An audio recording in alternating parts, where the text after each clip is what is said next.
India மீது விதிக்கப்பட்டிருந்த அமெரிக்க இறக்குமதி வரியை 18 விழுக்காடாக குறைப்பதாக அமெரிக்க அதிபர் ட்ரம்ப் அறிவித்துள்ளார்.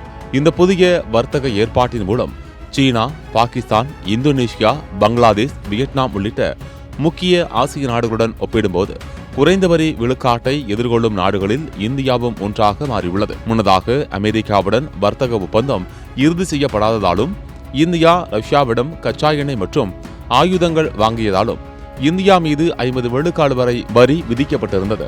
இதில் 25 விழுக்காடு பதிலடி வரியும் கூடுதலாக 25 விழுக்காடு தண்டனை வரியும் அடங்கும்.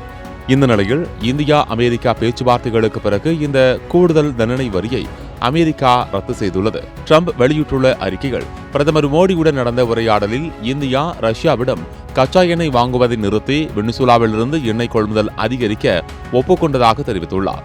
இதற்கு பிரதமர் மோடியும் நன்றி தெரிவித்ததாக கூறப்படுகிறது. புதிய வரி அமைப்பின்படி சீனாவுக்கு 37 விழுக்காடு, வங்கதேசத்திற்கு 20 விழுக்காடு, பாகிஸ்தானுக்கு 19 விழுக்காடு வரி விதிக்கப்பட்டுள்ள நிலையில் இந்தியாவுக்கு 18 விழுக்காடாக குறைக்கப்பட்டுள்ளது.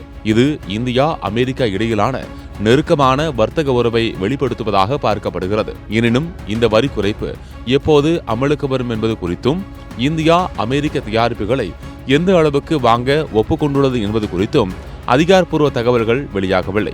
அதே நேரத்தில் இந்த புதிய வரி விகிதம் அமெரிக்க சந்தையில் இந்திய ஏற்றுமதிகளை மலிவாகவும் அதிக போட்டித்தன்மை கொண்டதாகவும் மாற்றும் என பொருளாதார நிபுணர்கள் தெரிவிக்கின்றனர்.